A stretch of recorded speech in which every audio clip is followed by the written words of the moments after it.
സ്നേഹമുള്ളവരെ, യെശയ്യാപ്രവാചകന്റെ പുസ്തകം 55-ാം അധ്യായം 10-11 തിരുവചനങ്ങൾ. മഞ്ഞും മഴയും ആകാശത്തുനിന്ന് വരുന്നു, അത് തിരികെ അങ്ങോട്ടും മടങ്ങാതെ ഭൂമിയെ നനയ്ക്കുന്നു. സസ്യങ്ങൾ മുളപൊട്ടുന്നു, വിതയ്ക്കാൻ വിത്തും ഭക്ഷിക്കാൻ ആഹാരവും തരുന്നു. അതുപോലെ തന്നെയാണ് ദൈവത്തിന്റെ വായിൽ നിന്ന് പുറപ്പെട്ട ഓരോ വാക്കും. അത് അതിന്റെ ഫലം കാണാതെ തിരിച്ചു പോകുകയില്ല, ഫലം കാണുക തന്നെ ചെയ്യും. വർഷങ്ങൾക്ക് ശേഷം സ്വർഗത്തിന്റെ വാതിൽ തുറന്ന് ദൈവത്തിന്റെ ദൂതൻ ഒരു ദേവാലയത്തിൽ സക്രിയ എന്ന് പറയുന്ന ഒരു പുരോഹിതന്റെ അടുത്ത് വന്നു. സക്രിയ അറിഞ്ഞില്ല ആ ദൈവദൂതൻ വന്നത് തന്റെ ജീവിതത്തിലെ ചില അടഞ്ഞുകിടക്കുന്ന വാതിലുകൾ തുറക്കാനാണ്.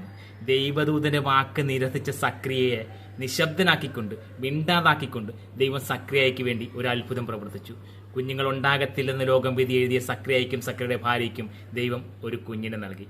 സ്നേഹമുള്ളവരെ, ഏത് ശൂന്യതയിലും, ഏത് ഇല്ലായ്മയിലും, ഏത് പ്രതിസന്ധി ഘട്ടത്തിലും ദൈവത്തിന്റെ വാക്ക് നീ അനുസരിക്കാൻ തയ്യാറായാൽ, രാത്രി മുഴുവൻ അധ്വാനിച്ചിട്ടും ഒന്നും കിട്ടിയില്ല നാഥാ, എന്നാലും ഞാൻ നിന്റെ വാക്ക് അനുസരിക്കും എന്ന് പറഞ്ഞ പത്രോസിനെ പോലെ ദൈവത്തിന്റെ വചനം നീ അനുസരിക്കാൻ തയ്യാറായാൽ, നിന്റെ ജീവിതത്തിൽ ഏതൊക്കെ മേഖലകളിലുള്ള വാതിലുകൾ നീ അടഞ്ഞു കിടന്നിട്ടുണ്ടോ, ആരൊക്കെ നിന്റെ മുൻപിൽ വാതിലുകൾ കൊട്ടിയടച്ചിട്ടുണ്ടോ, ആ വാതിലുകൾ അടച്ചവർ നോക്കി നിൽക്കെ ദൈവം നിനക്ക് വേണ്ടി തുറക്കുക തന്നെ ചെയ്യും.